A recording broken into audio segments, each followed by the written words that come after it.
What is going on YouTube and Instagram, man? I got my guy here, Ballin and Burgundy podcast. How you doing today, man?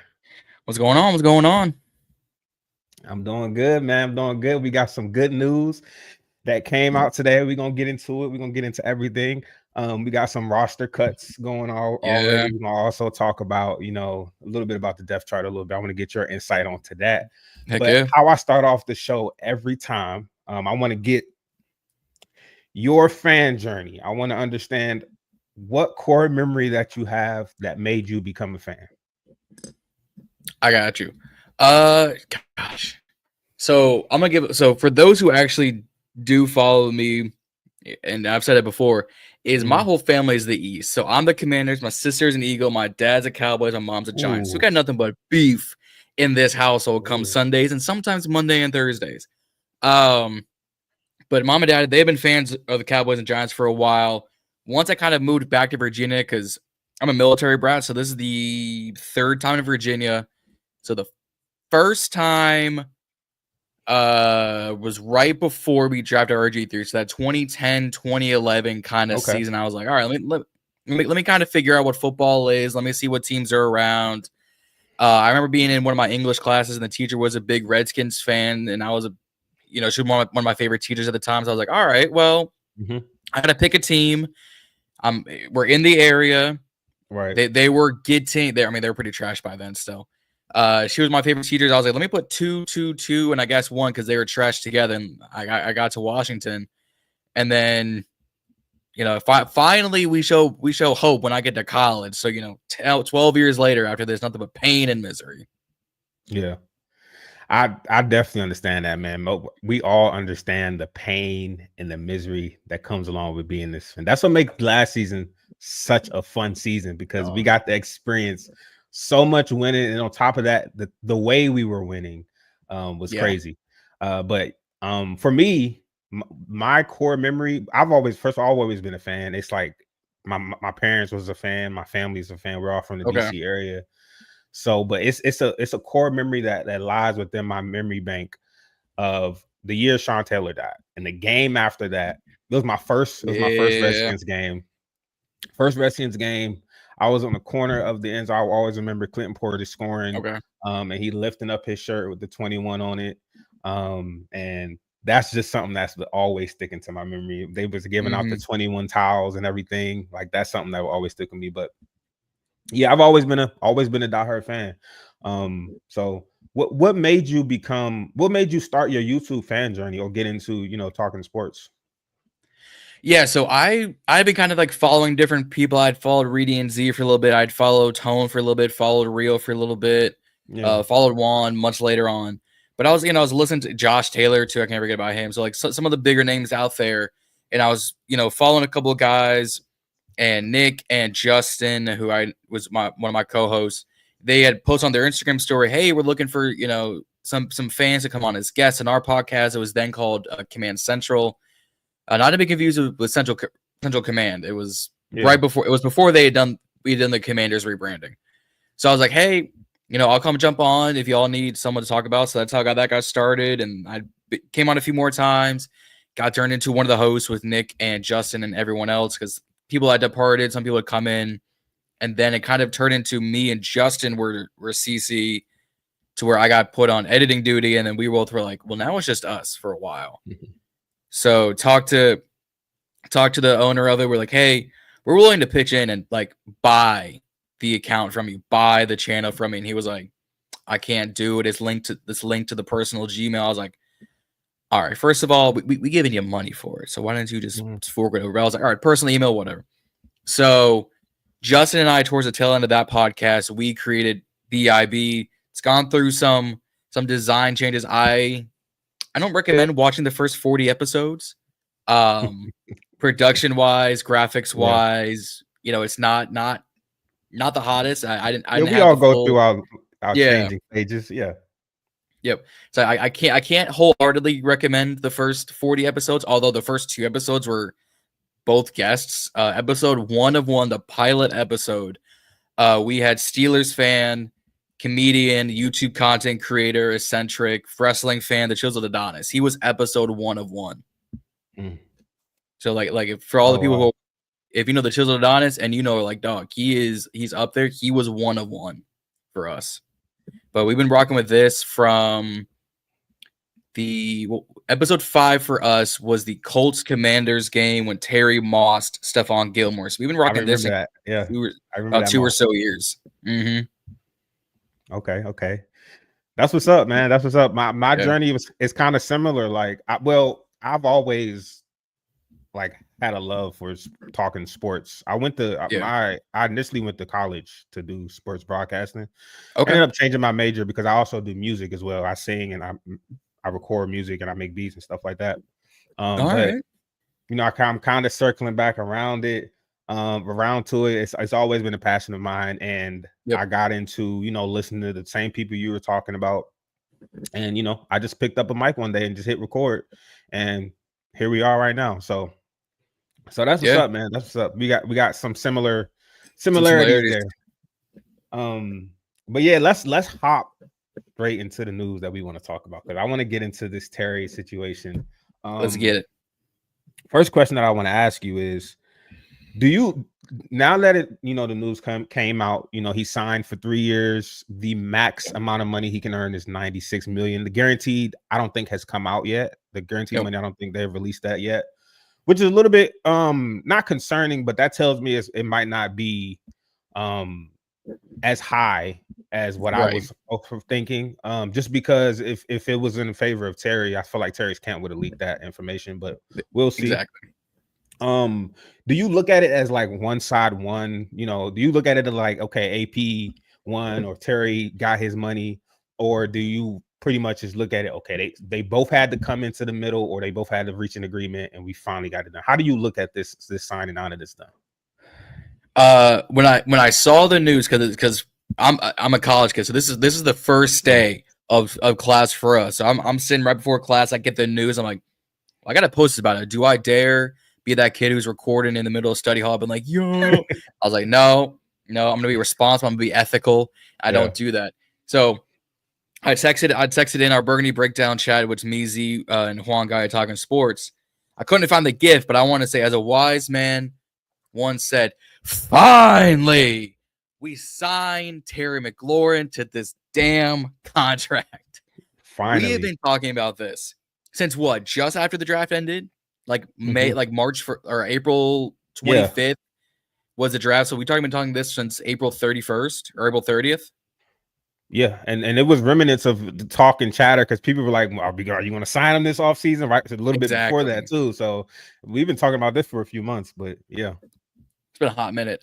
So the annual AAV being at $32 million a year, I think Terry wins in that aspect. He was looking for that DK-esque contract in terms of money and structure. So that's at 33. He's getting 32 AAV, so annual average value, which I think is a great AAV. He's getting a $30 million signing bonus. So call it what you want. You'd say year 3, since that's technically how they would do the first 2 years guaranteed. Your third year is going to be your void year. It's going to be your less year. You could say year 3 is already off the books. Yeah. So that's that year done. Or you could say year 1 is off the books already, because it's a signing bonus. Doesn't go in against the cap. I saw a tweet. I can't find it, and I'm pissed off. I have to find it before TBB. Somebody made a good point. The silence about the guarantees not being released with this news is a little concerning, because we're sitting here, okay, 3 years, 96, 32 AAV, 30 mil signing bonus. Would that leave $66 million on the table? So if they did 50 guaranteed out of this 96, all right, that splits up about 25 a year. Yeah. That would put Washington in a better spot than the franchise tag. So AP would have won that. But if they come out saying, hey, the other 66 million of this is guaranteed, which puts him at 33 a year, Terry won by a landslide. Me, Reedy, Z, Juan, Justin, Chris, Andrew, all of us I had 30 mil as the sweet spot AAV. That was going to be your guaranteed per year. That was going to be your bait. That was going to be the flat number was 30 mil a year. Based on the number, it looks like 32, but it's going to be when the guarantee comes out. Because like I said, if it's guaranteed 50, well, he's now down to 25 a year. If it's going to be like 70 guaranteed, he's at 35 a year. But if it's somewhere like 63 and a quarter, he's at like 31 and change. He's right at that AAV. So I'm excited that he got finally signed. I'm so ready we can talk about football and not Terry for the 68th week of the summer. Wow. There's not 68 weeks in summer. Shut up. It doesn't matter what the numbers are. All right. We finally got him paid. We can finally talk about football. Yeah, man. I'm so excited that this is just behind us, because most of us, well, I can't speak for everybody, but for me, I feel like this should have been done. I thought this would be done before training camp. And I don't look at it as like, AP1, because I'm pretty sure like they all had to sacrifice whatever it was. I do think the guaranteed money is probably low, because if it was high, his agent would have leaked that, because that's something that the agent wants to be out there. You know what I'm saying? It looked good on his name. But either way, like I said, they both had to, sacrifice a little give and take here and there. Yep. I will also say this though, before this whole process started, even before the OTAs, I did think we would be around 32, 33 million. I didn't know the guarantees that's not necessarily, and there was some other fans and some other content creators that I spoke to as well who thought he would get a 32, per year, 3-year deal type anyways. Yeah. So what frustrates me the most is that we had to go, and I understand it's a business, but it's like a lot of people thought we would end up here in the first place. So why? Yeah. What took it so long? What do you think do you think was holding up this contract pretty much for us to ultimately sign where most people thought we were signing at anyways? Oh, I've been consistent about this since, especially when Terry requested the trade, it was sent out. I have been consistent that it is the Disneyland employee discount double check, not State Farm, Buddy Baker. This man, the reports came out saying he told the team that Terry wanted 38. I said, excuse me. Yeah. Jettas and Jamar, they didn't get that money. CeeDee Lamb, you want to make a conversation? All right, cool. You want AJ Brown to make a conversation? All right, cool. Could you imagine this market when Cooper Kupp and Devontae Smith were sexting up defenses in their prime, probably getting the field pregnant with their routes? Could you imagine what the market would have been like now if they got signed to a 35 to 40 million? We would have been at a $65 million wide receiver market by now. We'd have been saying, well, Terry, you're going to get a $55 million deal. Oh, my God, Dak's contract looks insane. I think at the beginning, we were like, hey, give him like a 34 to 36. It's going to depend on the guarantees. But this was before DK got traded and then signed. This was before T and Jamar this is right after T and Jamar had gotten signed. This was way before Cortland Sutton had gotten signed. I think this was right before or right after Devonta Smith had gotten signed. Because there were a lot of wide receivers. I mean, we got more news as we're recording right now between the Raiders and other companies. So we were like, okay, maybe he starts at 33 and they kind of go from there. But then Buddy Baker, his special looking self, had to have had reported, hey, Terry wants 38. I'm saying, oh yeah, the number is now down to 30. Yeah. So I think it has been Buddy Baker. And Buddy Baker, we already know how AP works, right? He's a stiffler in the negotiation room. There are multiple reports that came out that some teams just don't even want to negotiate with him because they know how he is. And to hear Buddy Baker coming in at that high 38 or whatever it was, you can just tell they were just clashing heads. It was just clashing heads, and it just didn't work out from the beginning on. But at the end of the day, he got signed. And that's all that matters at the end of the day. Yep. Do you think him missing training camp, him turning 30 in September, do you think he only has about 2 weeks before week 1? Do you think that will affect him going into the season at all? Not entirely, based on the guys like Leno Willingham and guys we're talking about. He and Jaden have been secretly throwing in the bubble. He was still talking with the other receivers. Like you saw him in the picture of the hoodie and sweatpants, but he was in the huddle with them before the Ravens game because there was no joint practice. I think it's going to take a small hit, because remember last year it took him 3-4 weeks for it didn't take it took until the Cincinnati game for him and Jane to finally get back up into speed.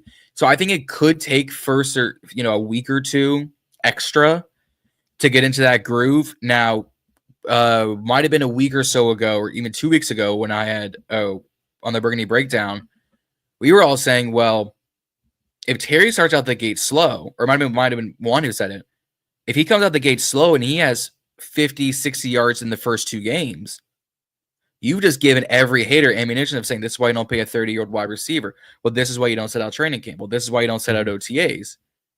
Could that happen? Yes, but it happened last year when Jaden was a rookie. He had non-existent targets week 1 against Tampa Bay. He had a few targets, I believe, week 2 against the Giants, where we only kicked field goals. So I think it could take a small hit. I'm hoping not, because they built that. Because once that chemistry got started, it just clicked. You don't break the franchise touchdown record for no reason. But I think it's going to take a small step backwards, which this could have been avoided. Even if they had signed August 1st, this would give you the whole preseason to train. So unless they're crunching in training days every day from now until September 7th, because the season starts September 4th on Dallas Eagles Thursday night football.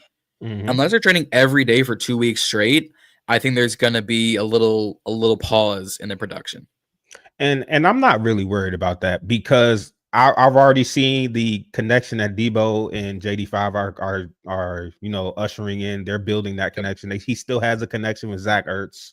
He's still been slicing up and getting the ball to Zach Ertz in training camp a lot.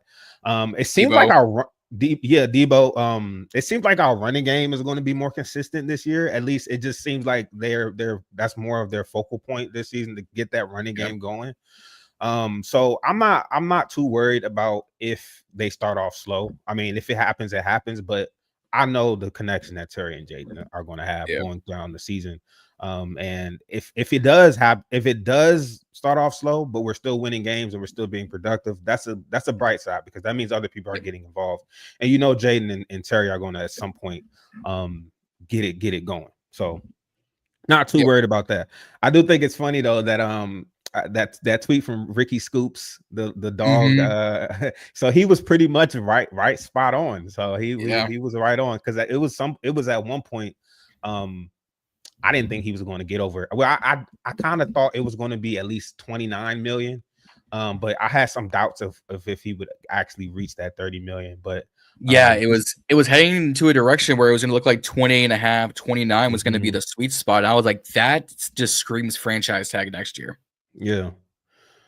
I was even contemplating some parts of him, like them giving something similar to what Trey Hendrickson is going to do right now, where he, they give him a whole rack of money this season, and then they come back to the table next season, which I did not want, by the way, but it was looking like that might, come into fruition.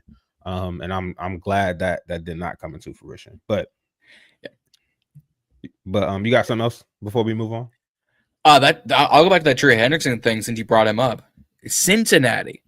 What in the royal hell are you thinking? Well, we signed him from $16 million a year to $30 million a year. We gave him a raise. You gave him a raise for one season, and this is the season that he was trying to get a contract. So what happens if he balls out? So 17.5 sacks, 2 straight years. What happens if he gets 20? I would leave. But they would have to franchise a 31-year-old defensive end. And I know they don't want to do that. But if they don't, I would leave. Honestly, I would leave, bro. Because think about it, we would be in the market. Dallas would be in the market. I would go. I think the Ravens would be in the market. I think the Browns would be in the market. I think the Jets would be in the market. I think a lot of teams that people are San Fran, pair him up with Nick Bosa, the 2 white boys on the edge. Pair him up. A lot of teams would be interested. A lot of teams would be interested, and I just know the Bengals. They have a history of doing this. It's the Bengals, but it's. I think they're going to be right back in another shitstorm next season, to be honest, because I think he's going to ball out. I think he's going to ball out and get. I don't know if he's going to get 20 sacks, but I think he's going to get another high sack. I think he's going to be top 5 in sacks again, and we're going to be right here. I know he finally has someone competent on the other side, and Shamar Studer, which also took forever to get him signed, and he's a rookie. Yeah, it's they because ended up folding. They had to have folded. Come on, you were going to let him redraft or go to the CFL, and no. So I think it's gonna help that so you no longer has Sam Hubbard on the other side, but he has someone much younger and I think faster, which is going to help him get more pressure on the quarterback. So I think he could be anywhere between that 15 to 20 sack ratio. I just said 20 because he's had 2 straight years of 17 and a half. Well, he's on a contract year. What do players love to do on contract years? Overperform. Ball out. Yep. Ball out. Yep. Exactly. Deron Payne, anybody? Hey, I'm all here for it. Let's get it. I'm so high on this. I'm so high on our defense this season. I'm like out of this world high because this cornerback room, I know Trey Amos is a rookie, but I can't remember the last time we've had this good of cornerbacks, like this much depth. Like our 5 cornerbacks we have: Trey Amos, even Jonathan Jones, Noah Mikey Sanders, still Marshawn Lattimore. I cannot remember a good on paper this good of a cornerback room in this that we've ever had. It's been years. It has been legit. I think it's been before even I started watching football. It's been that long. It has to go back to like the Champ Bailey days. Yeah, the Champ Bailey when we had Deion Sanders and Darryl Green. It has to be around that time period. Because it wasn't like D'Angelo Hall was cool and all, and then he gets his feet killed by D-Hop. So there goes his career. The moment Josh Norman came in the building, year 1 was cool, and then he gets destroyed because Josh Norman is consistent too. Yeah. So and then these past few years, you have St. Groupie, St. Flag, and St. Juiced. You got the Stick and Forbes. You've got Mike Davis. You've had Igbenogany as their starter, which is not a good thing. And you've just had a rotation of guys of just like, can we stop the pass, please? Yeah, please. It's crazy just to think about the cornerbacks we were trotting out there last season as starters, and it's just amazing in 1 year what our cornerback room looks like. To move on though, there's been a lot of talk about Jaden Daniels' sophomore slump, and all that. I just want to touch a base because I already know you don't think he's going to have a sophomore slump, obviously, but why do you think he will be better than he was in his year 1 going into year 2? I think the team is better equipped for his style of play. Week 1 against Tampa, week 2 against New York, we said, Cliff, you've got to unleash Jaden. The offensive line isn't blocking. The receivers aren't getting open. And the Cincinnati game came. And he said, oh, you want to throw this ball deep? Let's throw it.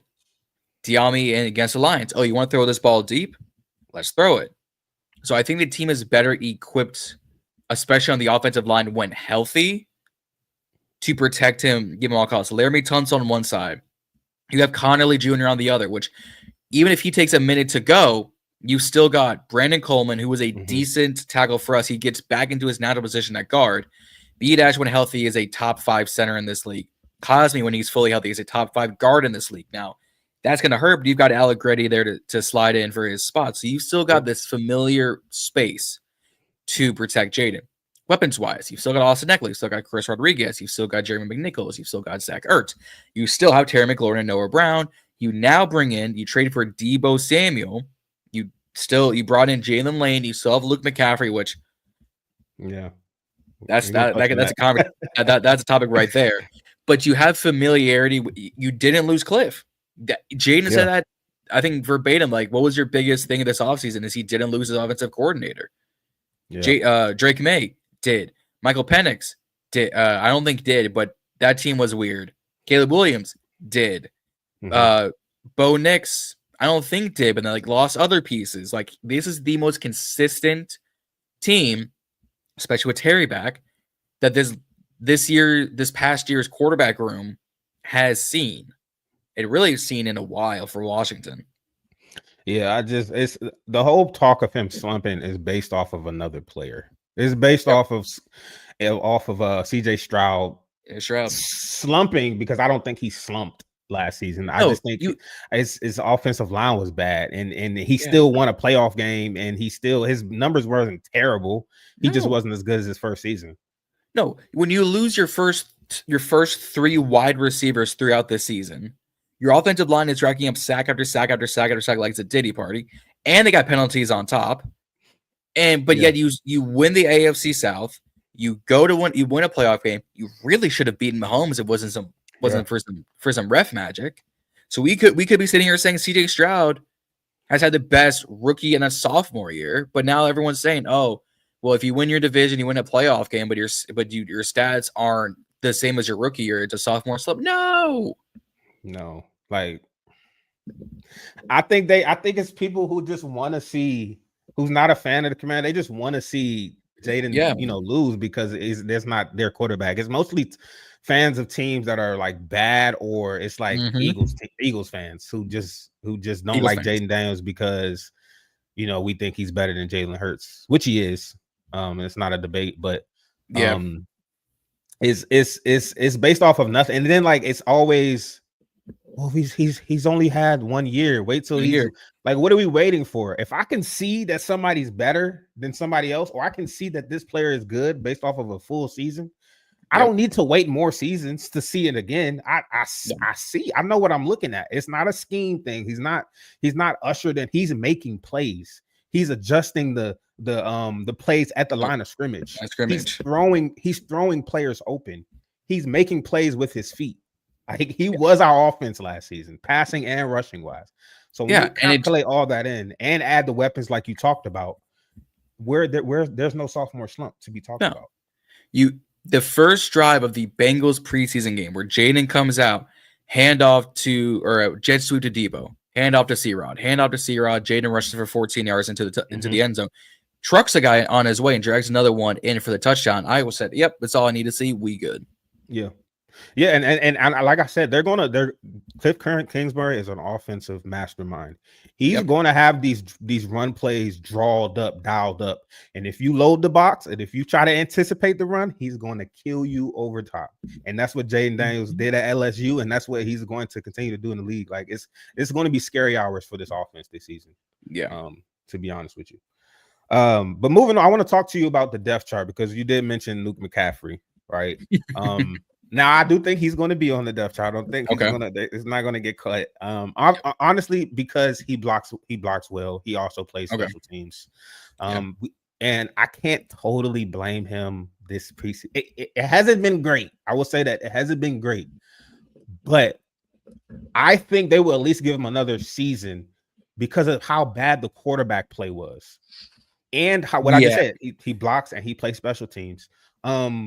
Give me one surprise player that you might think that, okay, he most likely is going to be making a team that may not make the team. Like a player that you have that you were intending to make the team, but now that we get to, the day before 52-man cuts, it's probably not going to make the team.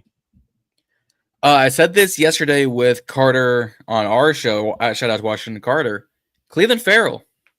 Yeah. He's one of the edge rushers we brought in last year. We brought him back for another year. Had a fine full year. But with the emergence of Jacob Martin, you bring in Javon Kinlaw, you bring in Von Miller, you can move all of them around, and you've still got a young guy in Javonte Jean-Baptiste. Yeah. And you've still got Payne and Newton, who, again, Newton you can move around because he was very athletic at Illinois. He's finally healthy for the first time since his Illinois days. Like, he had surgery the January before the draft. Well, you're still not healthy by then. And I think he's still re-aggravated going into the season. So he's finally healthy under the system, under the tutelage of Duran and Coach Witt and Kerrigan and the crew. And you have Lou who's gonna do very Ryan Kerrigan-esque things, is play a little bit of linebacker, but probably primarily play like a TJ Watt, Kerrigan, you rush as a linebacker type role. I think Cleveland Farrell is going to be a very odd man out. Do I think we cut him? I think they're going to try and get capital for him. As we record, Mekhi Blackman is now a Colt, and Kenny Pickett was just traded to the Raiders from the Browns for a fifth. So they ended up trading him. Okay, they traded him because they're going to keep four, and then it's going to be Flacco, Shador, Gabriel, and now who else? Because they released Snoop Huntley and they traded Kenny. So I think they could try and get capital. I don't think anybody's really going to trade for him. He's a 7th, maybe a 6th if you get the right package. But I think if you can't get any capital, I think Cleveland Farrell could be a guy that's just going to go. Sorry, dude. Yeah. I tend to agree. The only reason why I don't think he gets cut is because we didn't really get to see Javonte Jean-Baptiste this preseason. If we would, because I think he would have played well. I think Javonte Jean-Baptiste, because he played well late last season. I think he would have flashed. If he would have got a chance to play this preseason, I think he would have flashed enough for them to be comfortable with not re-signing. Well, he's already, but I think they would have been comfortable with not adding Cleveland Farrell to the 53-man roster.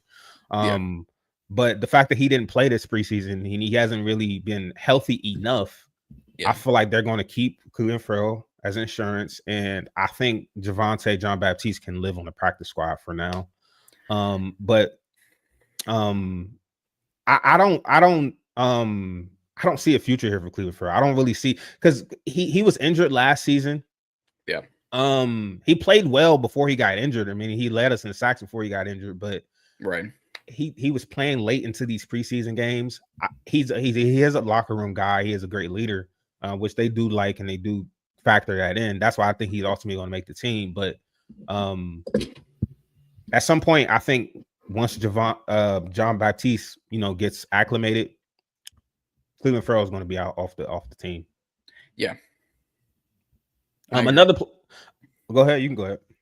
Yeah, I was going to say, I think with all the cuts coming soon, there might be a surprise guy where we could go, oh, that's an edge rusher that we could sign and he would be plug and play. But yeah, I could see JJB living on practice squad, or even if they want to keep him, move him to IR for the first 4 weeks. No one else can catch him. Yeah.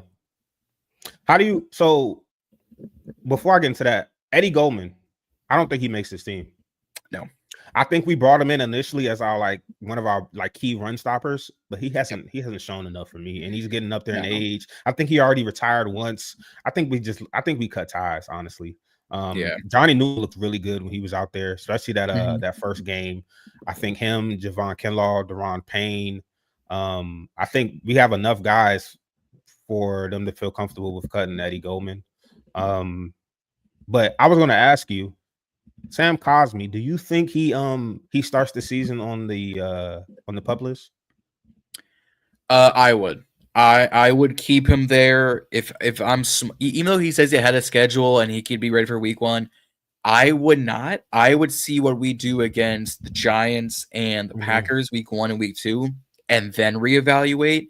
If he's fully healthy week 1, he's training, he's putting full weight, he's moving, he's athletic, he somehow looks better with the longer hair. Then I say, okay, week 3, we could do it. If he's still saying, hey, he looks above schedule, and I hear those exact words, above schedule, he could be, I'm saying I give him to week 4, week 5. I would put him on IR, give him another few weeks to fully recover, because he got surgery in January after the Lions game. So even though we're 8 months in recovery time, man's pushing around 275, 300 at his weight, pushing 275 to 475 at D tackle. That's not something you lightly put on your knees. Pause. Yeah. So correct me if I'm wrong, but if he doesn't get put on the PUP list by tomorrow, which is the 53-man cut team, right? That means he's going to make the 53-man roster, and he's going to be taking up a spot for another depth piece on that offensive line. For me, I would leave him on the PUP list. That way we can have another depth spot. We can see what we have behind him. And then the earliest he can play is week 5. The earliest he can play, because we're going to need him when we face the Eagles at the end of the season. We're going to need him down the stretch when we're trying to wrap up this division and win. I just don't think I don't think it's enough to risk it the first 4 weeks. I mean, he, like you said, he just had an ACL tear in January. I don't feel like it's something that we need to push, even if they think he's ready week 1. It's not a necessity. Let's just ramp him up, get him involved, and then put him out there 110% fresh. Bingo. But yeah, that's just me though. So we did cut some players. I think we cut 6 players today.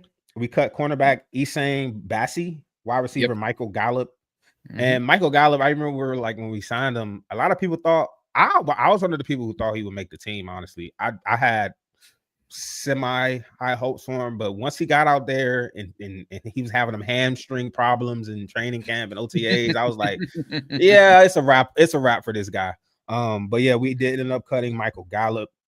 Yep. Center Nick Harris, tackle Tyree Phillips, defensive tackle Norrell Pollard. Norrell Pollard is a young guy. Yes.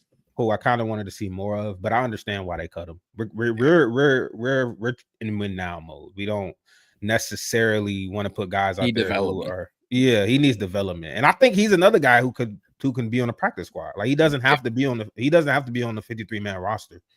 No. And wide receiver, we also cut wide receiver Braylon Sanders.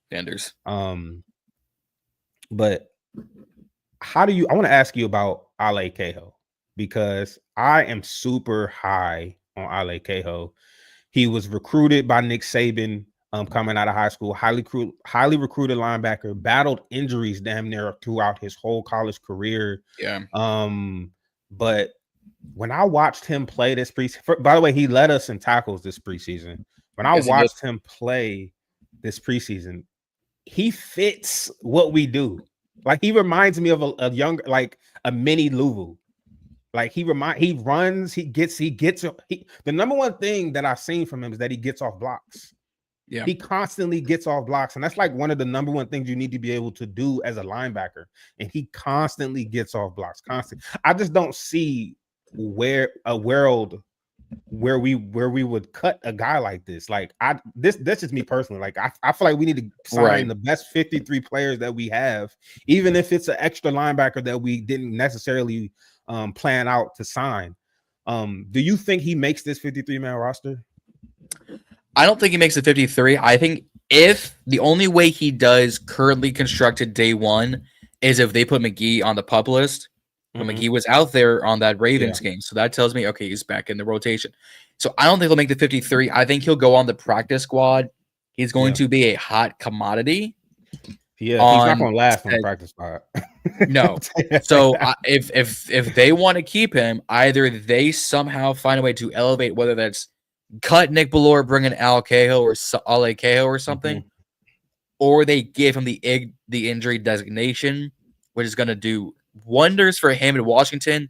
It's going to suck if someone offers him, hey, we're going to give you $350 right now to come be on our squad. He's going to go, this ankle, my guy. Hey, this ankle. And I don't see if they're not going to sign him.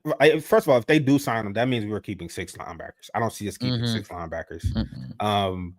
But if they don't sign him, I just don't see them giving him that injury designation. I feel like they're going to give him the chance to find another team.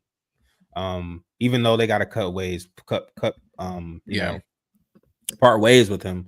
But I really like Ale Cahill, man. But they're high on him. Yeah, they are. They are. Like he's quick, man. He's fast. I like the way he plays. I just want to see him on this team because I think he can be really good. But moving on, because I want to talk to you about one more player. And that's Jeremy Reeves. Pro Bowl Revo. I think he's going to play significant time at that safety position. Yes, he will.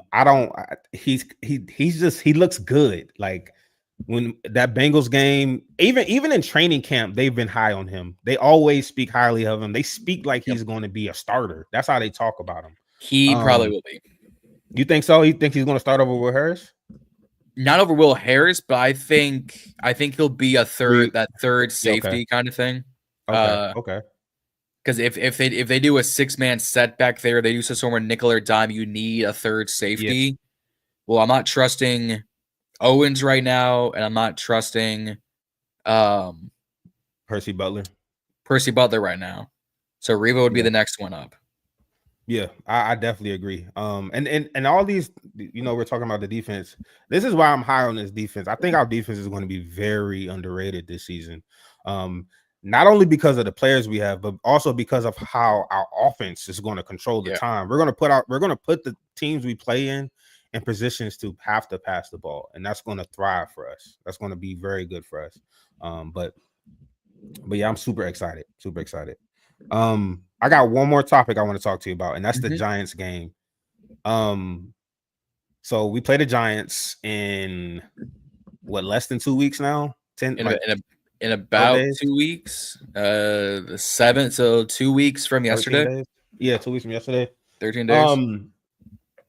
What player are you most excited to see week 1? Obviously Jaden Daniels and everything, but what player are you most excited to see and how they react to everything? I'm gonna go Trey Amos. I'm gonna go the rookie corner. I forget who said it. They were talking about. Oh no, it was Ingram Viz when he was on with Rio, and then Juan right after. He called Mike Green a second first-round pick. But Trey Amos is a second first-round pick. I was high on him. I had him going to Buffalo right after we took Connolly. Yeah. I had him going anywhere between 20 and 32. So the fact that we got him at 64, I believe. No, 60. I think 60 is where we had him. I went, oh, that's yeah, it was right in that. I think it was right in that 60s. I said, that's tremendous value. Tremendous. 6'1", about 210. Gave up like maybe 2 touchdowns at Ole Miss. Played like a dog. Came in and immediately said, "Yeah, this league ain't ready for this fro and chill combo." Him and Sane were still. I went, oh. He took 23 off Marshawn because Marshawn went to 2 after Diami went down to Jacksonville. So Marshawn's back in his Ohio State number. He looks sweet in 23. He looks sweet in 23. He dripped out in 23. I ain't gonna lie to you. I was hoping he was gonna get 9 back, but I have no idea who's wearing 9 right now, and it doesn't matter because he's making 23 look like a cornerback 1 number. He is like Marshawn is Marshawn. He's that dude, hopefully. But when you see Sane Russell, when you see Mikey and Trey 0 and 23 next to each other, they got their helmets on and they pull in some of these poses. I say, do we finally have some drip in the quarterback room? In the quarterback room, yes. Finally, we actually look like the unit. We look like a unit that's supposed to be out there and playing professional football. That's what we look like right now. And Trey Amos is my player too. I'm so excited because we didn't get to really see him in the preseason. We waited all preseason. We really wanted to see him against the Bengals receivers, and he didn't play. That's the only receivers we really wanted to see him up against. Because the Patriots and Ravens, they have good receivers, but we wanted to see him against the best of the best just to see how he would look. Yeah, Jamar T, Yoshi Voss. Yeah, but then they're lower. But then Tinsley destroyed Carlin Viggers. Yeah, Carlin Viggers is another one. He's not going to be here at all. Bobby Price isn't going to be here at all. No, but unless they unless they find someone off these waiver cuts, Viggers might be the 6th. I mean, if we have to play Viggers, I would think we're at like a desperate moment anyways. Yeah. But I would hope I hope we just go with 5, man. And then if we start getting banged up, then we bring somebody else in. Like I don't think at this point Carlin Viggers is going to be a liability. He doesn't want to tackle at all. He doesn't want to tackle anything. He doesn't want to be physical at all. I would move Robert McDaniel, the Jackson State youngster who's at safety. I'd put him back at corner, put Viggers up to safety, and then see what happens. McDaniel's had some spots, some plays where he looked decent. But yeah, man. Back to the Giants game, Trey Amos is definitely the player I'm looking at. Another player I'm looking at is I don't know. I'm really interested in seeing how they use Jalen Lane because he can stretch the field. Like Terry was the only person that we really De'Ami Brown too. De'Ami Brown could stretch the field as well, but it was in pockets. It was in spots. It was in spots, but Debo's going to get everything underneath. He's going to get the end arounds. He's going to get the short gains. We got Terry on the other side. If we can have another player like Jalen Lane, deep routes. He's quick. He can get behind the defense on some sneaky stuff very, very quickly. So I'm really excited to see how we use him, especially going into week 1 because I just don't know about the Giants secondary. I know about their front 7. Their front 7 is crazy. The front 7 is amazing, but I think this might be a game where we end up passing the ball a little bit more than we want to, because I think their front seven is going to be really decent. But their front seven is disgusting, and it's with the most respect to Giants fans right now. Yeah, it's ridiculous. It's ridiculous. Score prediction, real quick. You gotta put too much thought into it, but obviously we're coming out with the dub. Right? What do you see, like, the score being? Touchdowns, some numbers from JD5. I think it's going to be a more defensive game. I don't see this being a very high-scoring game. It's going to be like a 24-21, 27-24 kind of thing. Like I said, we got to pass the ball.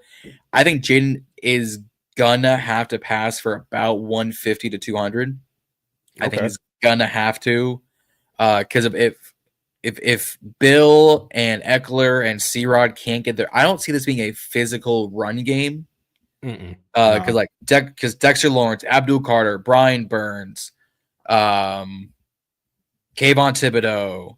I think they still have Roach, not Devin Roaches, but whatever Roach is. Like, he's still a decent piece on the, like, they've got that D line in sync.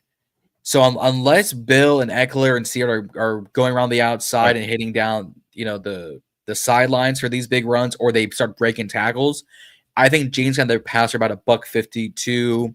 I can see 2 touchdowns through the air. Hopefully Terry gets one. I'm leaning more towards 24-21 kind of thing. I think it could be like a 2 touchdowns, 2 or 3 field goals, and then it's gonna be a last-second field goal. Hopefully inside the 50, because Matt Gay can't kick outside the 50. That's another thing we didn't talk about. I'm concerned. I'm concerned at this point, because not any moment since we signed him to now, he has given me anything to be confident about. Even certain times in practice where he was missing kicks. So he had good days, but he also had iffy days. And then he had iffy days if he plays almost every preseason game. So it's like, I understand we gave him this money, but I think we need to bring in some competition, or we should have brought in some competition to get his mind right. But I'm concerned. But the thing is about this team that I'm also high on as well. If we get to a point in the season where we're not confident in our kicker, we're just going to go for it. We're just going to go for it, and I'm confident that we're going to get to it, get the first down. So it's a win-win, honestly. But I don't want it to have to cost us a game like it did the Dallas game last season. No. So that's something that I'm iffy on. I don't even blame Seibert all that much. Obviously, if you go back and look at the film, I blame Seibert. I see why. But special teams tackling was non-existent. Turbin fumbles that ball and weaves his way like this is Madden 25, not 26, Madden 25 for the touchdown. You're telling me Dan Quinn Turbin's was a dog, though. Turbin's an absolute dog, but he's breaking through 3 guys converging and then just cutting through them. And I say, you just let up 2 special teams touchdowns. Yeah. Instantly. I remember Louis T talking about before the game. He was so adamant on not wanting to kick the ball to Turpin, but knowing Dan Quinn, he's not going to back down. He's not that type of coach that's going to be like, you know what, we're going to change the way we play for this one player. No. He kicked him the ball every time, and Turpin got us. He got us, man. Because I think in hindsight, we all would have, in the moment, we all would have gone what are you doing this for? You play to win the game.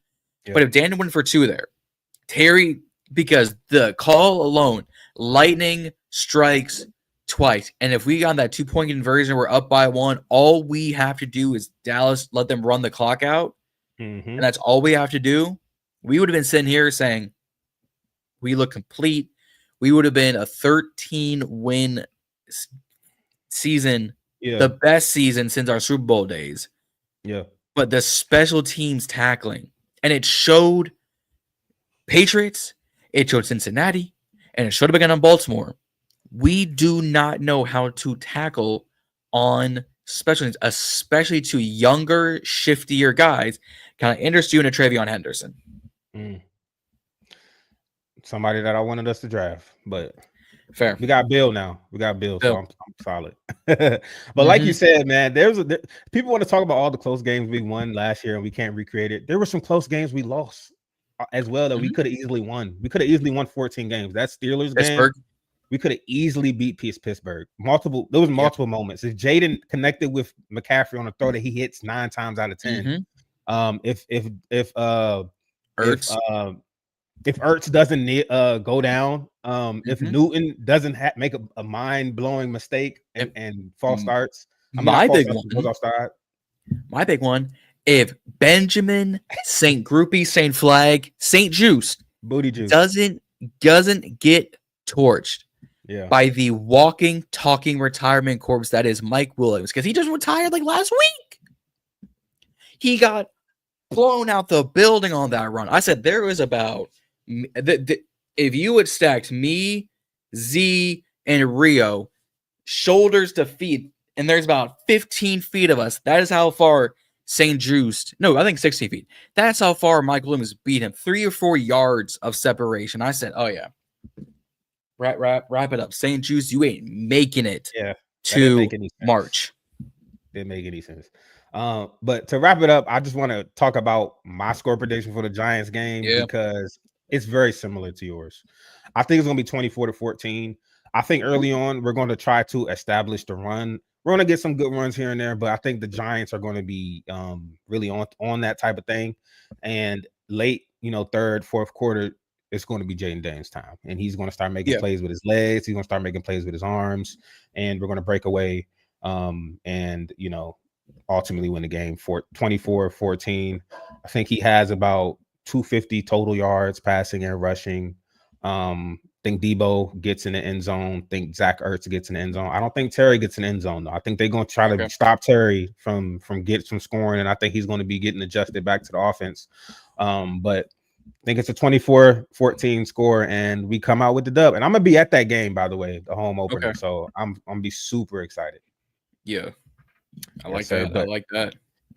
But that's all I got for you, John, man. Obviously, you're streaming from your page as well. But if you could let everybody know where they can find you and all your socials.